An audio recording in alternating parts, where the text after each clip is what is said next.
Assalamualaikum warahmatullahi wabarakatuh. Waalaikumsalam warahmatullahi wabarakatuh. Selamat siang ibu-ibu semua. Selamat siang, Bu.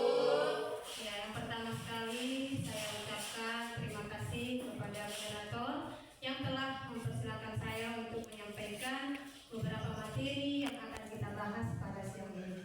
Selanjutnya tak lupa pula terima kasih kepada Bapak Kepala Sekolah selaku juga yang telah membersamai kita hari ini, dan juga terima kasih kepada ibu-ibu tenaga pengajar di SD Siar Cimun yang bersedia hadir pada hari ini dalam kegiatan pengimbasan atau menyebarkan pemahaman dan penerapan pengalaman budaya positif bersama calon guru penggerak di SD Negeri Siar Cimun ini.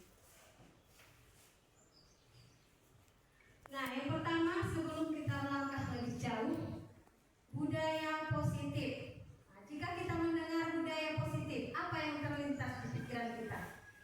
Budaya positif.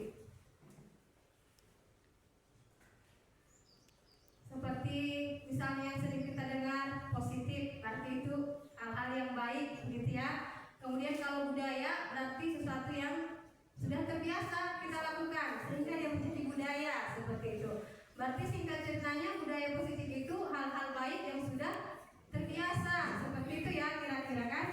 Nah, sebenarnya budaya positif itu adalah pembiasaan yang bernilai positif. Di dalamnya mengandung sejumlah kegiatan yang mampu menumbuhkan karakter positif murid. Kebiasaan yang sudah membudaya akan berjalan dengan sendirinya, baik ketika dalam pengawasan ataupun tidak.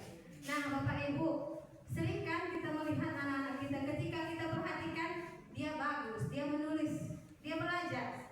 Nah, ketika kita lengah sedikit aja, dia langsung aja ikut mengganggu kawannya. Kenapa begitu? Karena belum tercipta budaya positif. Masih dia berperilaku masih karena adanya takut ancaman atau mengharapkan imbalan. Selanjutnya, mengapa budaya positif itu penting? Kenapa harus diadakan pengimbasan seperti ini di sekolah kita? Karena memang budaya positif itu sangat penting untuk diterapkan di sekolah. Nah, menurut Ki Hajar Dewantara, sekolah merupakan rumah kedua bagi murid, sehingga sudah seyogianya sekolah menjadi tempat yang nyaman. Ki Hajar Dewantara juga mengibaratkan sekolah sebagai tanah tempat bercocok tanam, dan kita guru ini adalah petaninya, sedangkan murid-murid itu adalah benih-benih yang akan kita tanam. Nah, supaya benih-benih ini tumbuh, tentu tanahnya harus subur. Tanahnya harus subur. Bagaimana cara menyuburkan lingkungan sekolah? Itulah dengan lingkungan yang positif. Kemudian kita juga harus menjaga lingkungan dari hal-hal yang dapat merusak tanaman.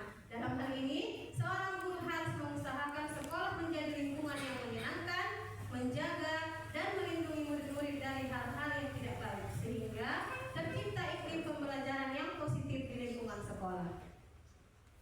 Dalam menciptakan lingkungan belajar yang positif, perlu dilakukan pembiasaan-pembiasaan yang dapat mengiring siswa pada pemenuhan keyakinan akan nilai-nilai kebajikan.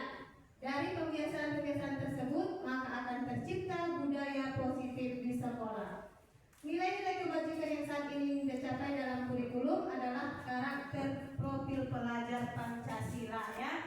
Sudah sering kita dengarkan, Ibu semua, profil pelajar Pancasila. Salah satu kegiatan yang diagung-agungkan oleh Kementerian Pendidikan. Nah, ini adalah tujuan dari budaya positif siswa. Jadi benar-benar dari hatinya dia ingin disiplin, dari hatinya dia ingin belajar, bukan mengharapkan imbalan, apalagi takut akan hukuman. Nah, untuk menumbuhkan motivasi intrinsik ini tentu saja akan ada kita bahas di dalam topik dalam budaya positif ini. Yang pertama, disiplin positif dan nilai-nilai kebajikan universal. Yang kedua, teori motivasi, hukuman dan penghargaan. Kemudian, keyakinan kelas, kebutuhan dasar manusia dan dunia berkualitas, 5 posisi kontrol dan segitiga setuju. Inilah yang akan kita bahas. 6 elemen ini adalah pendukung atau aspek dari budaya positif. Kalau yang keenam ini sudah kita pahami dan dapat kita terapkan, maka insya Allah budaya positif akan tercipta di sekolah kita. Kita lanjutkan ke yang pertama, yaitu disiplin positif dan nilai-nilai kebajikan universal. Di sini saya mau bertanya lagi nih. Jika mendengar kata disiplin, apa yang terlintas di pikiran ibu semua? Disiplin peraturan. Iya. Berkaitan dengan peraturan. Apa lagi? Peraturan, hukuman, ya. Kemudian tata tertib, tepat waktu, itu kan yang selama ini ada di pikiran kita. Nah, kemudian penting nggak disiplin itu? Sangat penting, Ibu. Oke. Nah, disiplin berasal dari kata bahasa Latin, yaitu kata disiplina yang artinya belajar. Makna asal dari kata ini berkonotasi dengan disiplin dari murid-murid Socrates dan Plato. Disiplin diri membuat orang menggali potensinya menuju sebuah tujuan apa yang dia hargai. Namun, dalam budaya kita, makna kata disiplin sering telah berubah menjadi suatu yang dilakukan seseorang pada orang lain untuk mendapatkan kepatuhan. Ini tadi yang kita sebutkan peraturan, ya.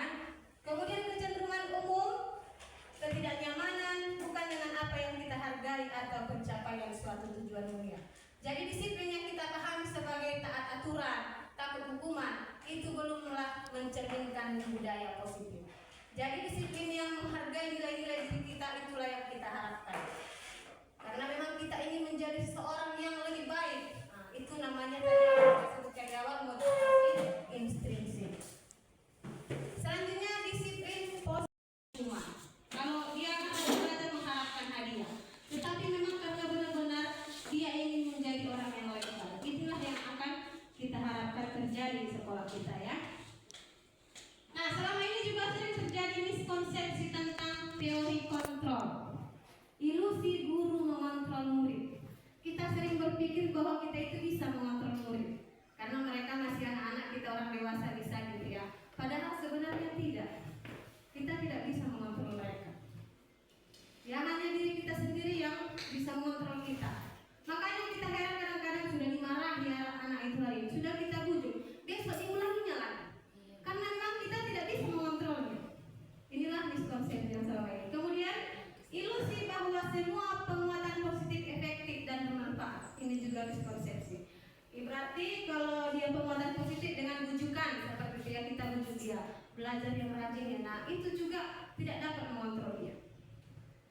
Itu juga belum efektif. Kemudian ilusi bahwa kritik dan membuat rasa bersalah mampu menguatkan karakter. Kemudian ilusi bahwa orang dewasa berhak memaksa. Ini juga salah. Seperti diri kita sendiri tidak bisa dipaksa orang lain. Hanya diri kita yang mampu mengontrol diri kita sendiri. Kita berbuat memang sesuai kehendak kita, tidak ada pengaruh dari orang lain. Begitu juga dengan murid-murid kita. Jadi kita tidak bisa memaksa mereka.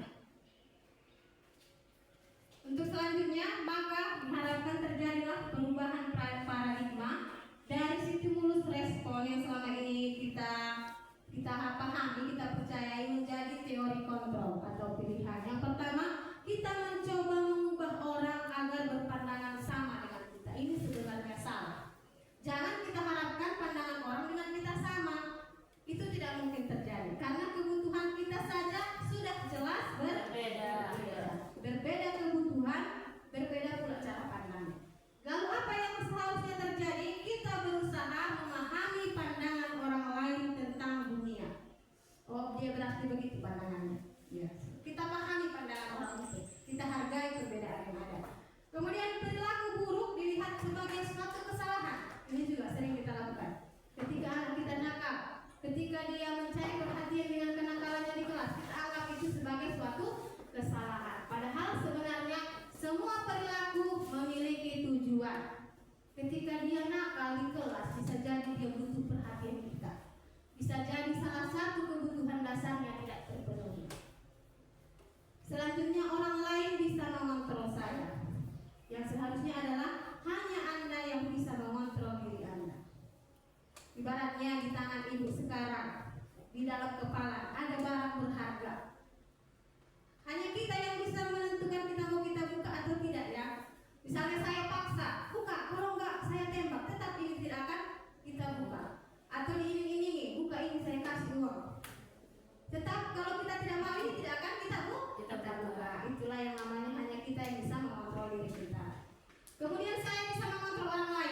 Ini juga tidak benar. Yang benar adalah Anda tidak bisa mengontrol orang lain.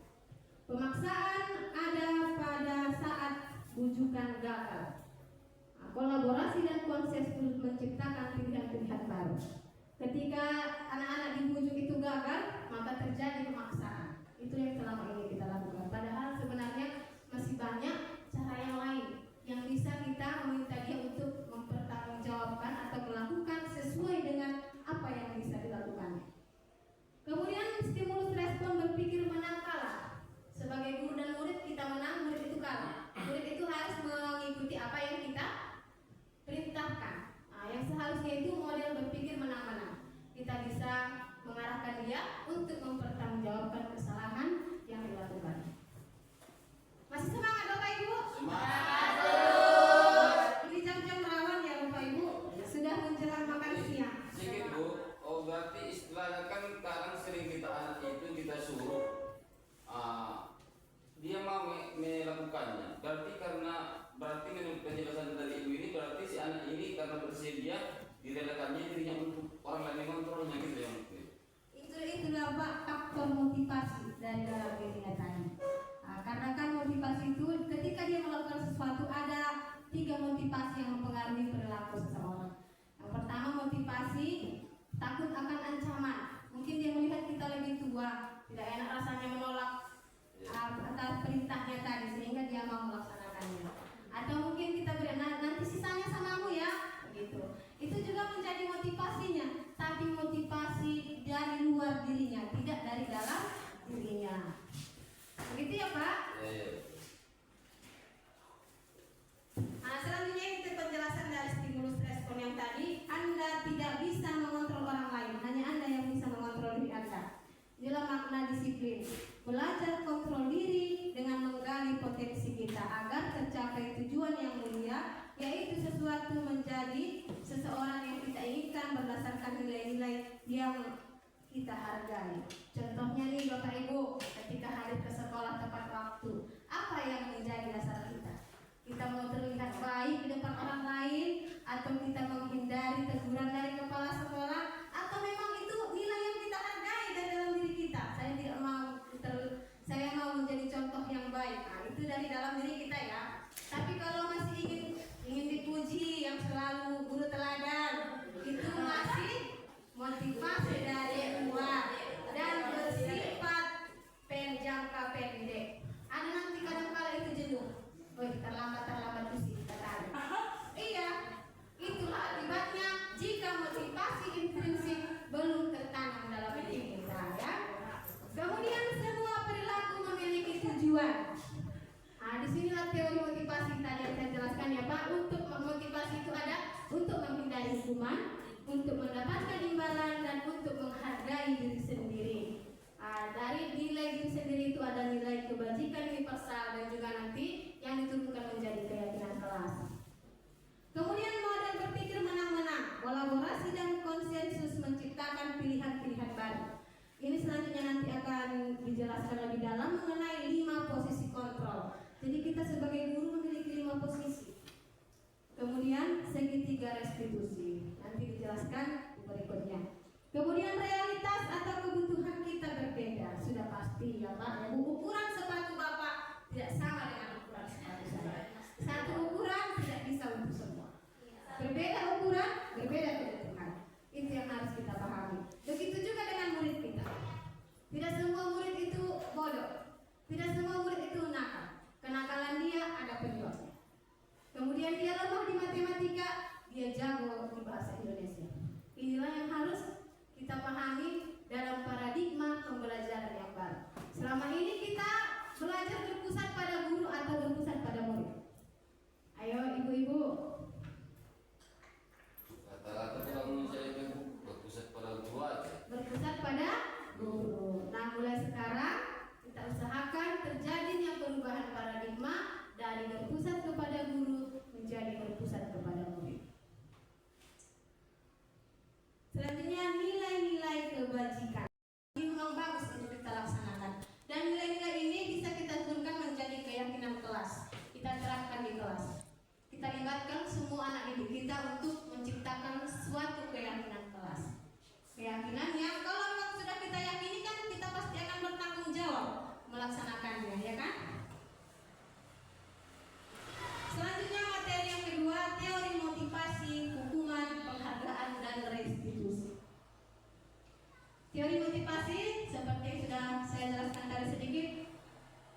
motivasi yang mendasari perilaku setiap individu.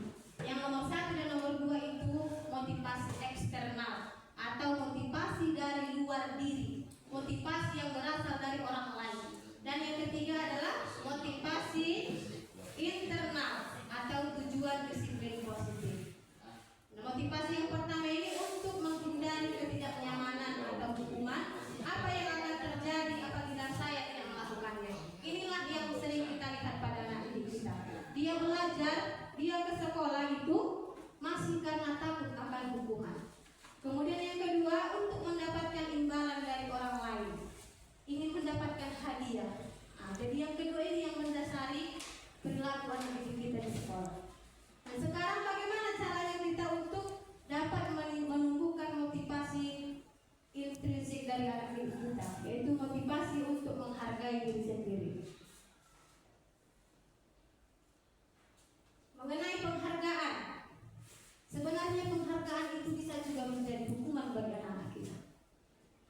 Dia dihukum oleh penghargaan, bahwa penghargaan berlaku sama dengan hukuman. Dalam arti meminta atau membujuk seseorang melakukan sesuatu untuk memenuhi suatu tujuan tertentu dari orang yang meminta atau membujuk, dorongannya eksternal dan akan mendapatkan hadiah, ingin mendapatkan penghargaan.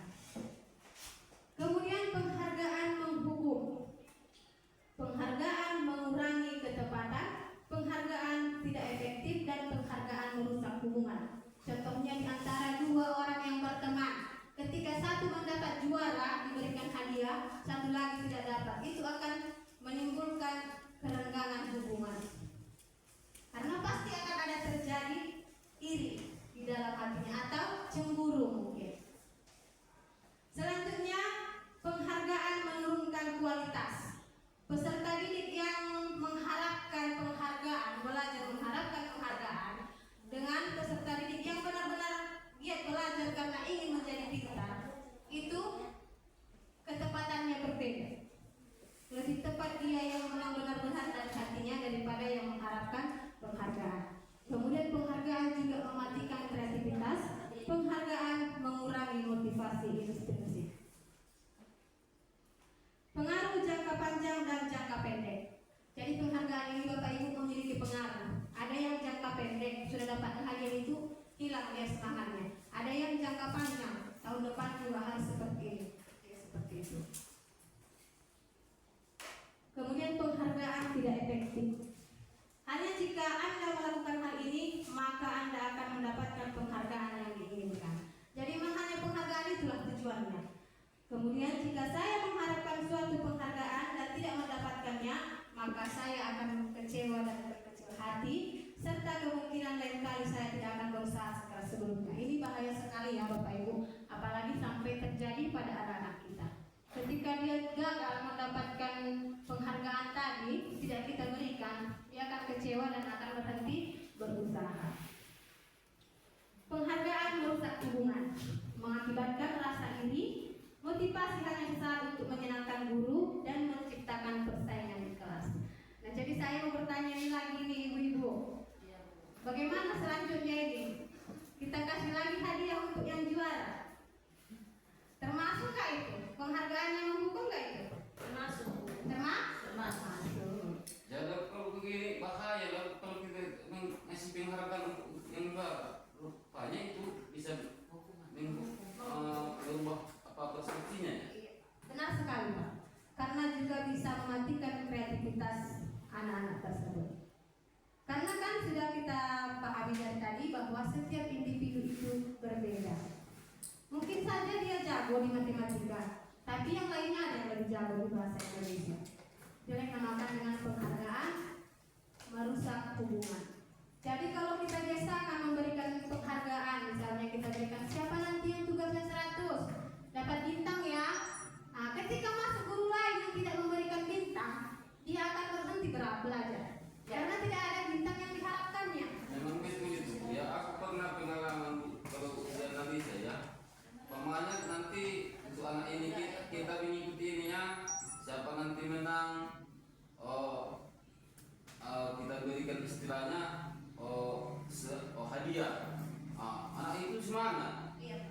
Jadi untuk kegiatan berikutnya saya buat lagi seperti itu. Siapa nanti kita mengadakan ini lagi ya, langsung anak itu bertanya, ada nanti hadiahnya Pak, kayak gitu. Berarti memang si anak itu nampak kan dia mengikutinya hanya untuk mengharapkan itu ya. Mengharapkan hadiah. Berarti dia termotivasi karena hadiah. Iya betul sekali Pak. Itulah bahayanya penghargaan tadi. Karena motivasinya tidak lagi dalam dirinya, tapi sudah ke penghargaan atau hadiah yang akan dia terima. Ya, terima kasih untuk Bapak. Kita kasih aplaus dulu. Sekarang mari kita berdiskusi. Ini perbedaan antara hukuman atau konsekuensi. Nah, di sini ada tindakan guru, kemudian kita bedakan apakah dia hukuman atau konsekuensi. Yang pertama, mencatat 100 kali di dalam buku kalimat saya tidak akan terlambat lagi karena terlambat ke sekolah. Sering ini ya Bapak Ibu anak kita terlambat. Kita hukum, catat di buku 100 kali, saya tidak akan terlambat lagi sampai selesai. Nah, ini hukuman atau konsekuensi? Hukuman. Oke, kita simpan hukuman. Kemudian lari mengelilingi lapangan basket 2 kali karena terlambat hadir di sekolah. Hukuman atau konsekuensi? Hukuman. Murid diminta untuk push up 15 kali karena tidak menggunakan masker ke sekolah. Hukuman atau konsekuensi? Hukuman atau konsekuensi? Tidak apa-apa, jawab saja. Nanti kita lihat.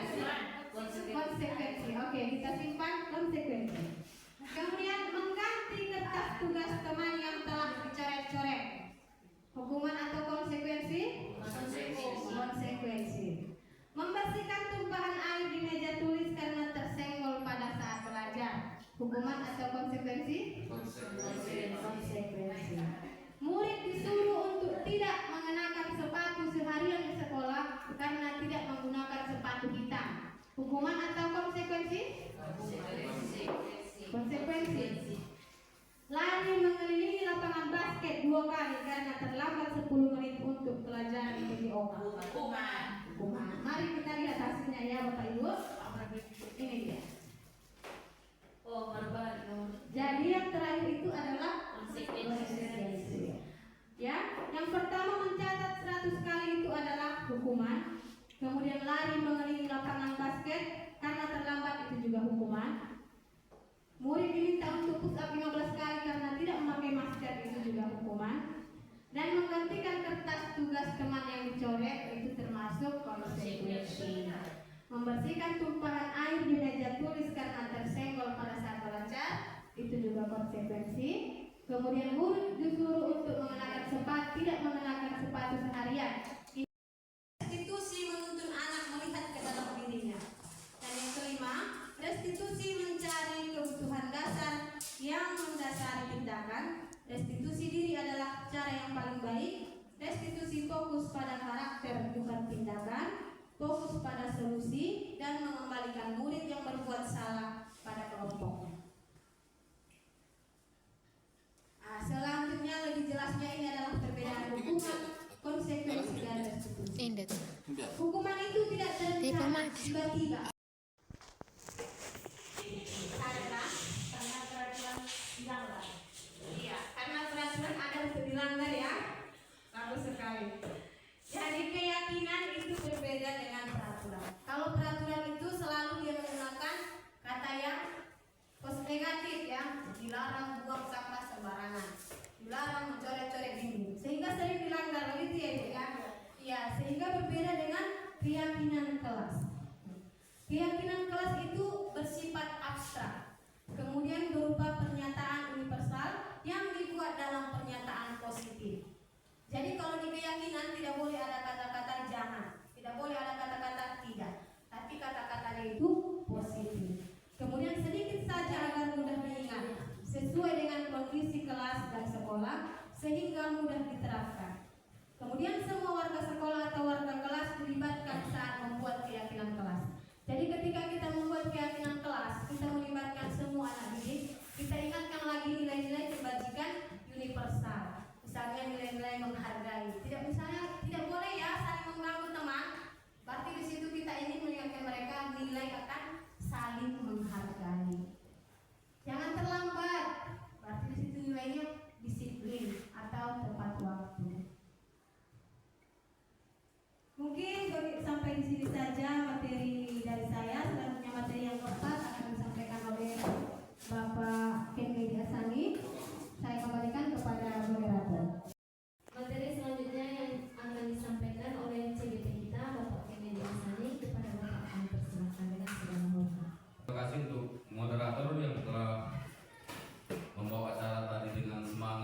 ini adalah kebutuhan dasar manusia dan dunia berkualitas.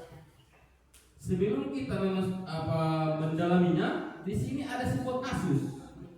Kasus itu adalah Ibu Amar, guru wali kelas 2A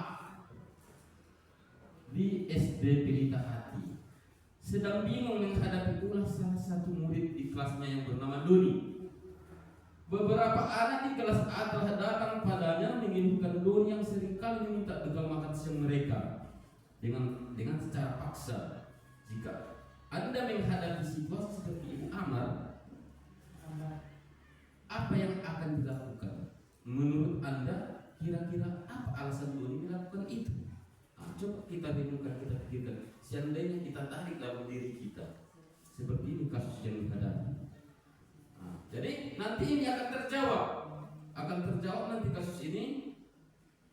Begitu kita menyelesaikan nanti tentang mengetahui kebutuhan dasar dari manusia itu sebenarnya apa. Jadi kita juga percaya bahwa murid memiliki tujuan di balik perilaku mereka. Salah satunya adalah untuk memenuhi kebutuhan dasar. Jadi setiap manusia itu ada kebutuhan dasarnya, bukan mahasiswa. Jadi apa kebutuhan dasar itu? Ada sebenarnya 5 kebutuhan dasar menurut Dr. William Glasser. Jadi yang pertama adalah kebutuhan untuk bertahan hidup. Yang kedua, butuh kebebasan, butuh kesenangan, penguasaan, kasih cinta dan kasih sayang. Inilah kebutuhan dasar yang dibutuhkan oleh setiap manusia. Siswa kita pun seperti itu. Jadi kalau siswa kita sendiri berhasil memenuhi kebutuhan yang 5 ini, maka siswa kita ini akan tumbuh seimbang, akan tumbuh nanti hidup dengan bahagia. Kita juga seperti itu. Kalau ini kita terpenuhi, kita nanti akan pasti merasakan bahagia. Dan kita lanjutkan. Dan biasanya timbul perilaku buruk seseorang itu disebabkan kebutuhan hidup yang tidak terpenuhi. Jadi anak kita berbuat sesuatu yang melanggar, menurut kita melanggar, itu ternyata dia itu disebabkan dia ingin memenuhi kebutuhannya. Berarti ada kebutuhannya yang kurang. Seperti kita tengok pencuri, contohnya pencuri ayam.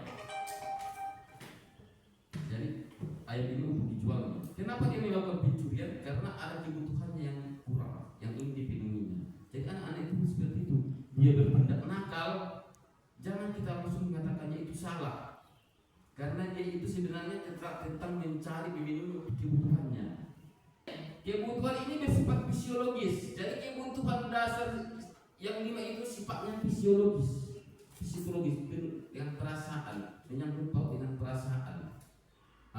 Misalnya kebutuhan untuk bertahan hidup itu contohnya kesehatan, rumah, makanan, rasa aman, dan kebutuhan biologis. Itulah yang termasuk kebutuhan untuk bertahan hidup. Coba kita perhatikan gambar ini. Seorang anak itu duduk termenung, dia tidak merasa nyaman. Kenapa? Karena rumahnya mungkin kebanjiran. Jadi seorang anak itu nanti duduk termenung di desa, dia tidak nyaman untuk belajar karena kebutuhan untuk bertahan hidup seperti rumahnya kebanjiran mungkin ataupun kebakaran. Jadi itu harus kita mengenalinya.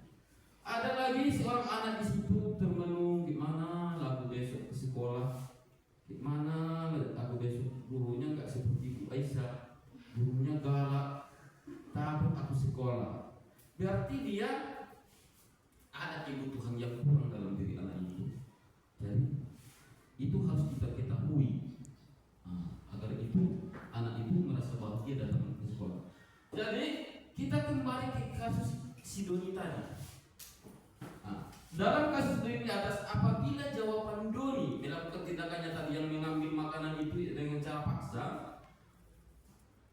apabila jawaban Doni ketika ditanya Ibu Amar adalah karena dia lapar dan orang tuanya tidak membawakannya makan siang, maka kebutuhan dasar doni yang berusaha dipenuhinya adalah kebutuhan untuk bertahan hidup.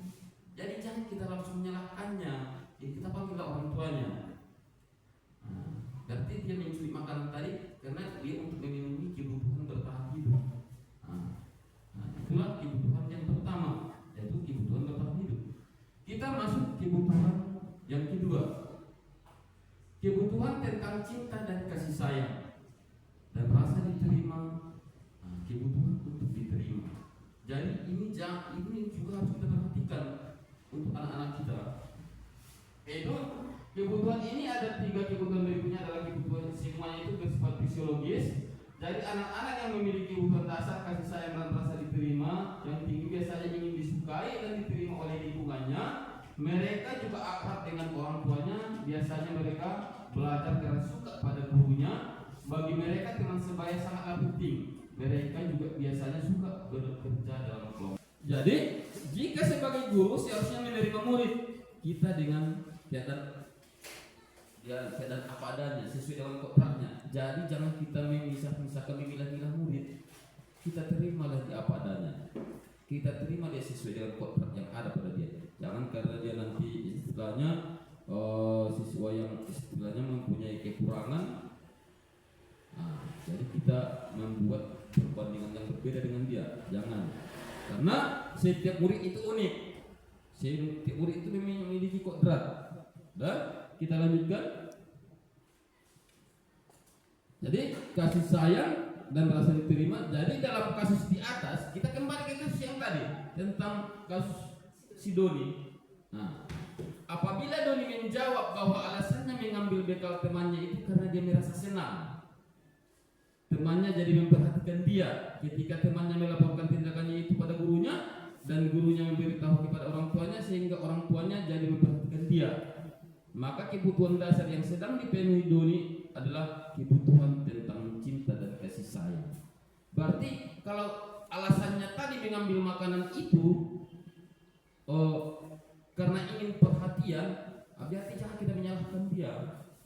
Berarti karena kebutuhan tentang kasih sayang dia kurang, makanya itu yang dicarinya, makanya dia mengambil barang makanan kawannya. Dan bagaimana bisa dipahami? Bisa dimengerti? Kalau memang bertanya, kita diskusikan. Aku mungkin nanti menjawabnya kurang apa. Karena di situ ada lagi cengeng satu lagi, mungkin dia lebih memberi pemahaman nanti. Kalau memang ada pertanyaan, kita lanjut. Ayo, oke. Lanjut, yaitu tentang kebutuhan dasar yang ketiga, yaitu kebebasan.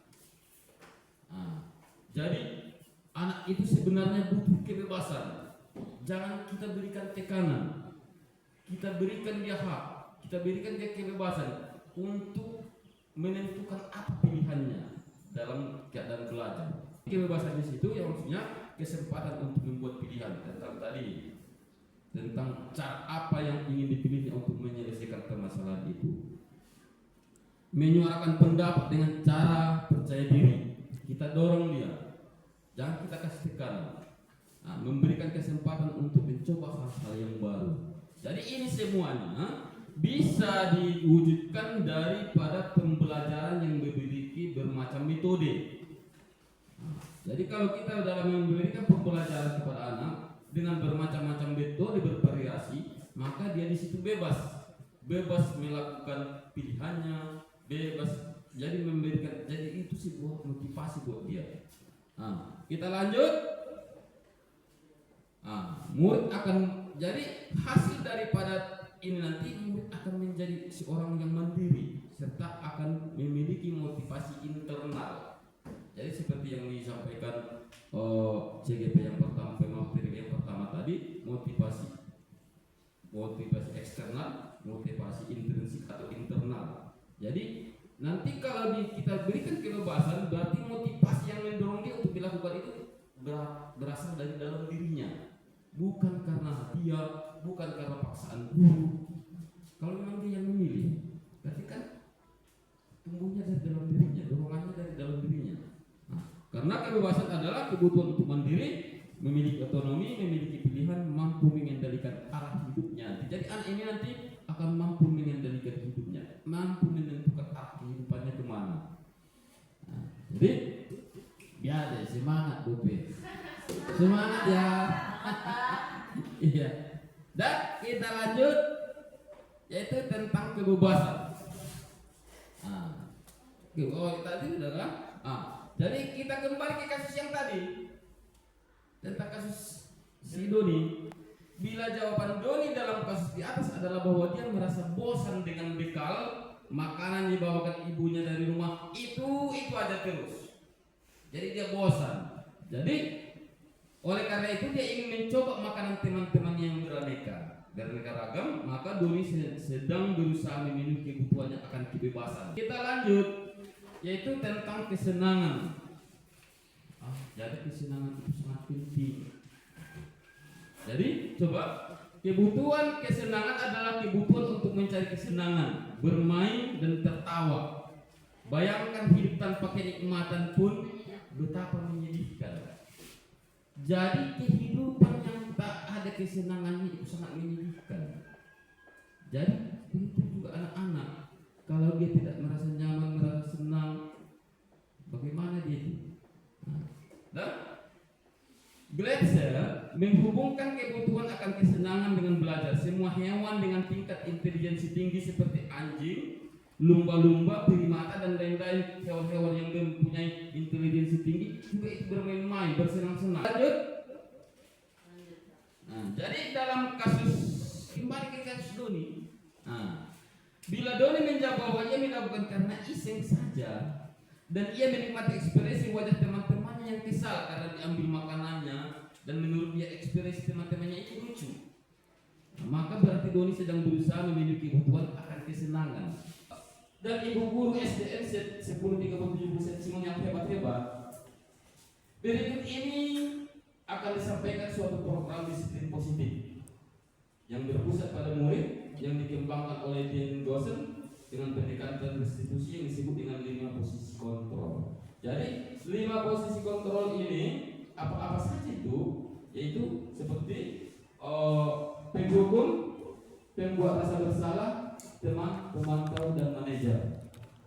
Inilah 5 posisi kontrol untuk menyelesaikan sebuah permasalahan yang dihadapi murid. Dan dia Dawson dalam bukunya Restituting School disiplin, mungkin nggak bahasa Inggris yang berlebihan karena di sini ada buku bahasa Inggris, pada saja mengungkapkan bahwa guru perlu meninjau kembali penerapan disiplin dalam ruang kelas mereka selama ini. Apakah telah efektif? Apakah dia bisa memerdekakan, memandirikan murid? Bagaimana dan mengapa? Maksudnya selama kita ini menghadapi murid, apa yang kita lakukan untuk menyelesaikan permasalahan murid? Apakah dengan menghukum atau membuat merasa bersalah, atau sebagai teman atau pemantau? Seorang penghukum bisa menggunakan hukuman fisik maupun verbal itu kata-kata. Kalau fisik tadi berotot, menghardik. Lalu fisik tadi disuruh lapangan lari keliling basket. Orang-orang yang menjalankan fungsi senantiasa mengatakan bahwa sekolah memerlukan sistem atau alat yang dapat lebih mendidik murid lebih dalam lagi. Guru-guru yang menerapkan posisi penghukum akan berkata, patuhi aturan saya atau awas. Hasilnya nanti kemungkinan murid marah dan dendam atau bersifat agresif. Bisa menjadi sesudah kembali dulu, murid tersebut akan mencoret-coret bukunya atau meja tulisnya. Lebih buruk lagi, sepulang sekolah murid melihat motor atau mobil bapak ibu guru akan menggores kendaraan tersebut dengan paksa.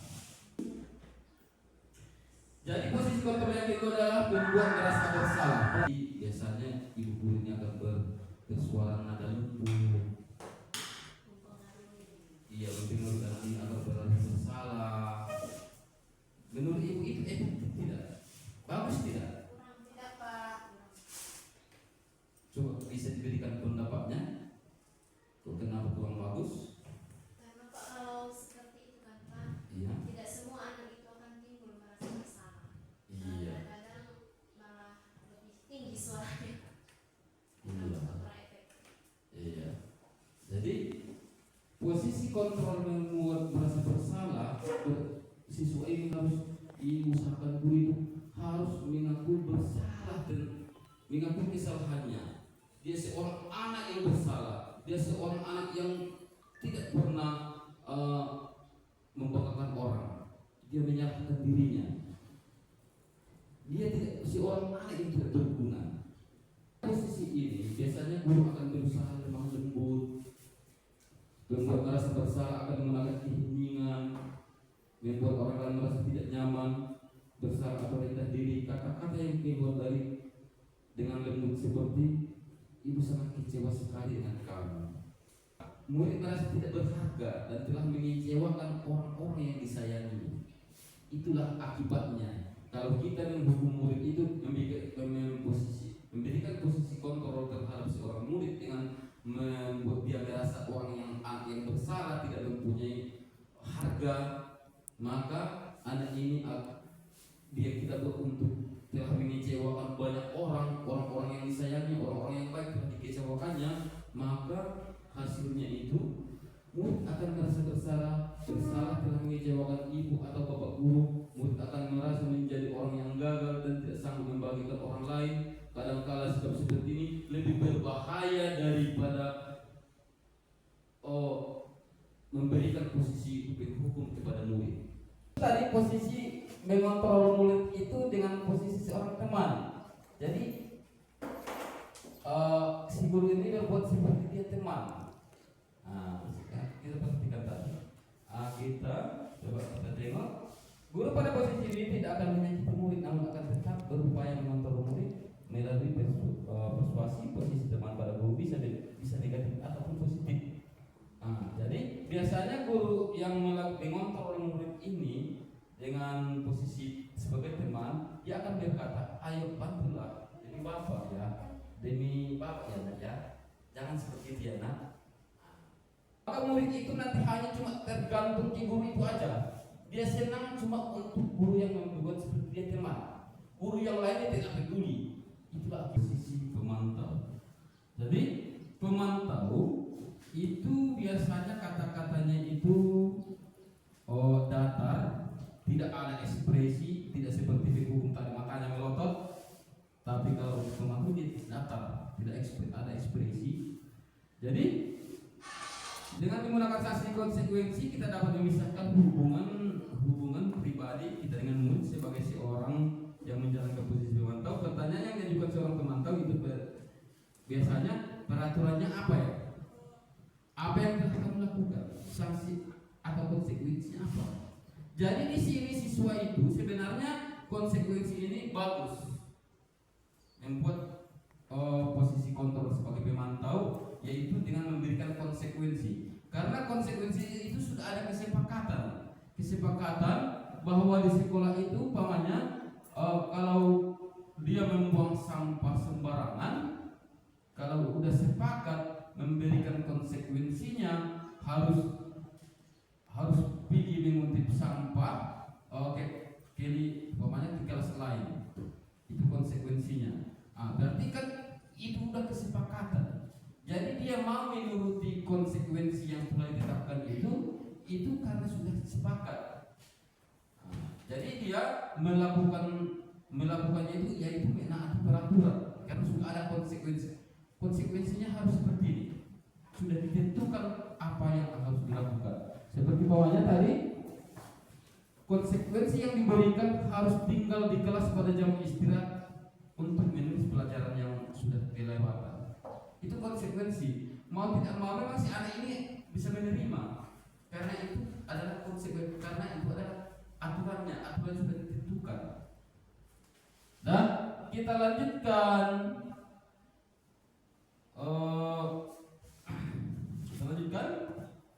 tentang ini posisi yang terakhir. Belajar adalah posisi di mana guru berbuat sesuatu bersama dengan murid, mempersilahkan murid mempertanggungjawabkan perilakunya, mendukung murid agar dapat menemukan solusi atau permasalahannya sendiri. Seorang manajer telah memiliki keterampilan di posisi teman maupun pemantau, dan dengan demikian bisa jadi waktu-waktu tertentu kembali kepada posisi tersebut. Restitusi.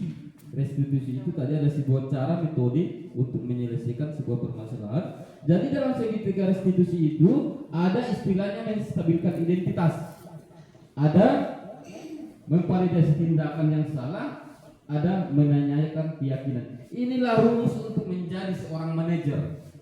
Inilah rumus untuk memposisikan diri kita sebagai seorang manajer dalam menangani sebuah kasus siswa. Jadi dari kasus siswa yang salah tadi, yang kurang efektif tadi, dia akan menjadi dari siswa yang gagal tadi. Kalau kita menerapkan ini, dia nanti akan menjadi siswa yang sukses, siswa yang memiliki karakter kuat, yaitu dengan membuat segitiga restitusi, yaitu kita stabilkan dulu identitasnya, validasi tindakannya, baru kita tanyakan keyakinan yang telah kita buat. Kita lanjut, yaitu tentang menstabilkan identitas. Maksud menstabilkan identitas itu seperti apa?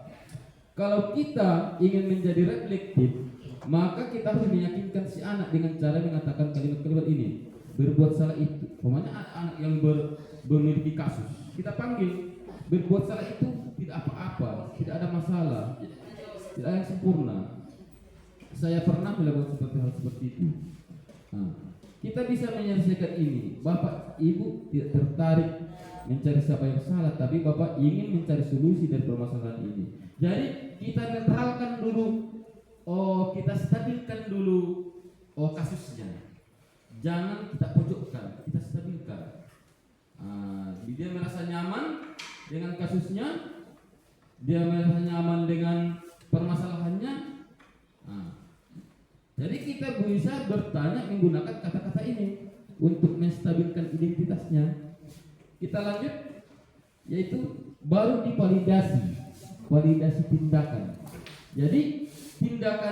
Jadi validasi tindakan itu setelah tadi distabilkan, permasalahannya sudah tenang, sudah bisa menerima, barulah kita lanjutkan dengan validasi tindakan, yaitu dengan mengeluarkan kata-kata. Padahal kamu bisa melakukan yang lebih buruk ya, kamu pasti punya alasan mengapa melakukan hal itu ya. Dan kita lanjutkan lagi, yaitu menanyakan keyakinan atau see the belief. Pasti pembaca di buku bahasa Inggris. See the belief itu pas. Ya, pas. Nggak nampak ya. Dan jadi inilah tentang keyakinan. Jadi pertanyaan-pertanyaan di bawah ini menghubungkan keyakinan anak dengan keyakinan kelas yang sudah disepakati. Jadi nanti apa yang kita percaya sebagai kelas atau keluarga, apa yang kita percaya di kelas kita, apa yang sudah kita tetapkan di kelas kita, kamu yakin dengan itu? Ya, bagaimana kamu untuk merubahnya? Bagaimana kamu untuk berbuat? Seperti itu posisi mana? Saya kembalikanlah ke moderator, silakan.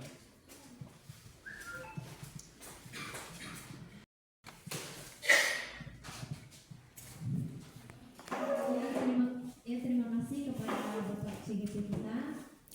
Setelah berakhirnya materi dari para pemateri CGP kita, maka selanjutnya kita akan masuk pada acara sesi tanya jawab. Kepada ibu-ibu kami persilahkan untuk bertanya. Ya, silakan. Ya, silakan Ibu Meliana. Bagaimana contoh perilaku guru dalam 5 posisi kontrol tersebut? Terima kasih. Dijawab saja Bapak Ibu.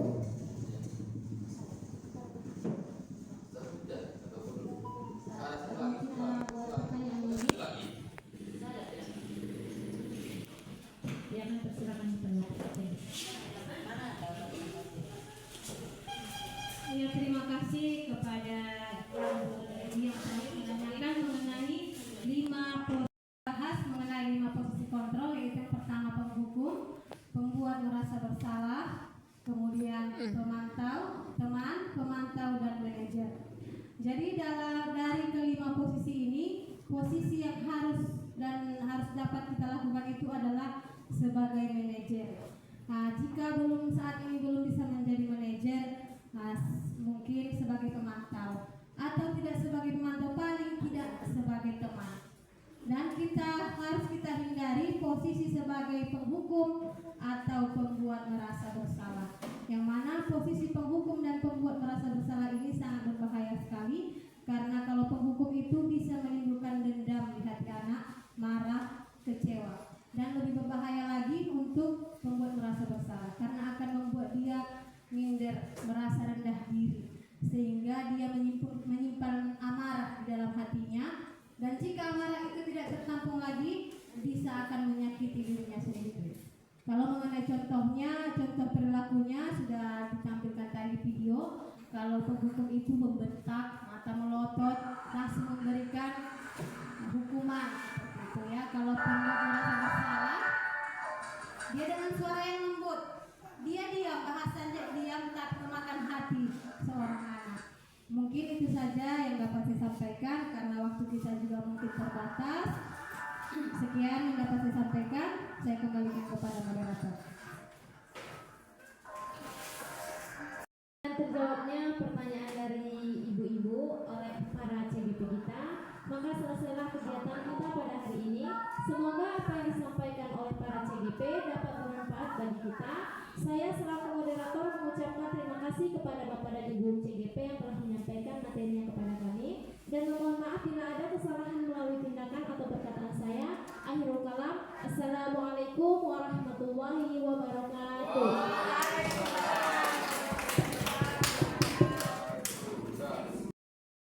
Assalamualaikum warahmatullahi wabarakatuh. Nama saya Yusmaini, guru SDN 1030 Sian Cimol. Dengan adanya kegiatan hari ini, saya lebih banyak mengetahui hal-hal baru tentang disiplin positif. Semoga saya bisa menerapkannya di dalam kelas saya dan menjadi lebih baik lagi. Assalamualaikum warahmatullahi wabarakatuh. Assalamualaikum warahmatullahi wabarakatuh.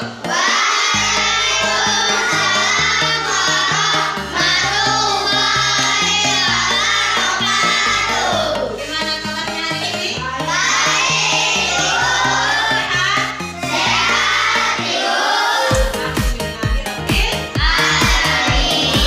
Hari ini kita akan membuat yang namanya keyakinan kelas.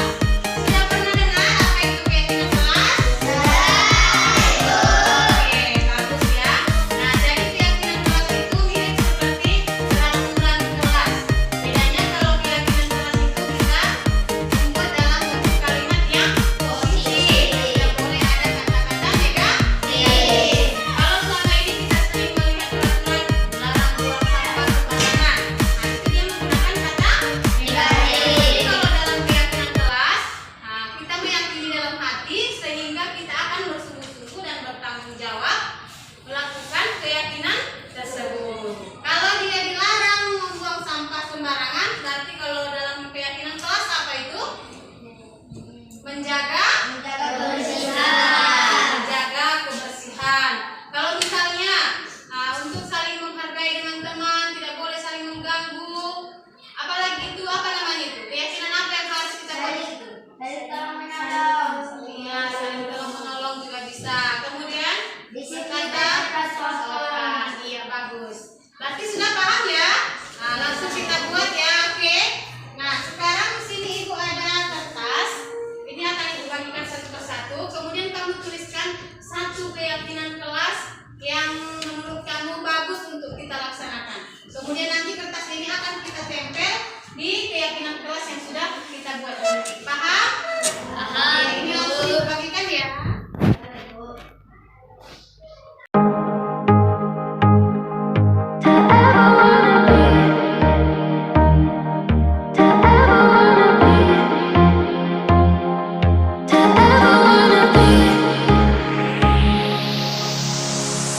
Nothing seems right, 'cause when you're born I lose my sight. It's harder at night, but good and strong can show my eyes. Do you still think of me?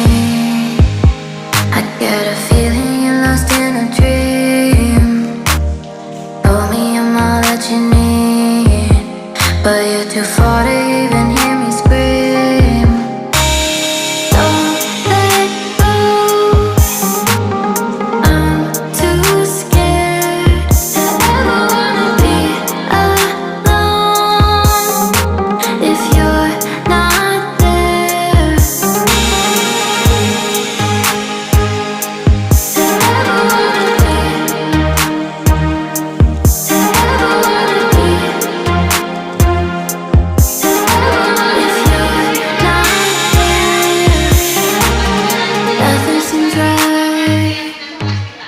'Cause when you're gone, I lose my sight.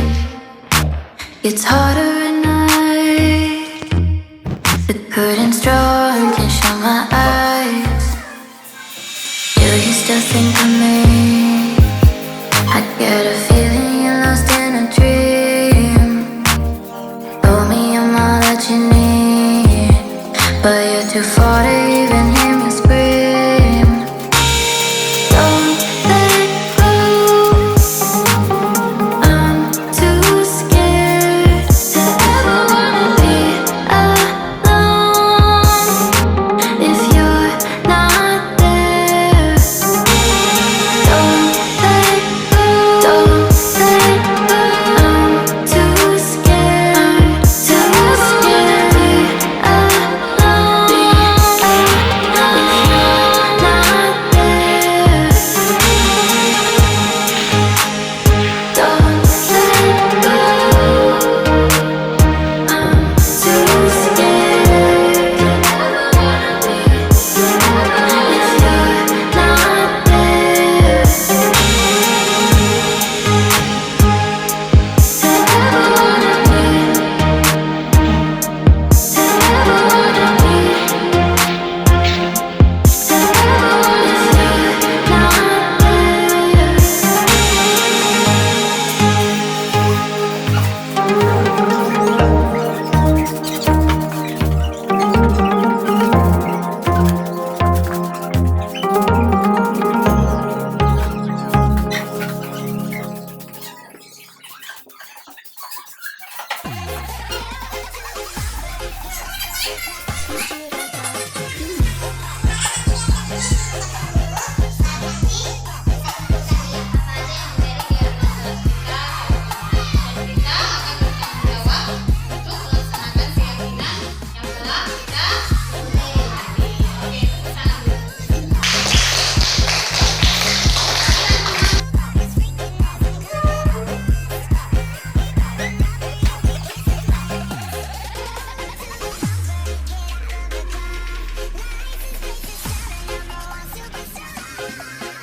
I'm tryna make it for some time.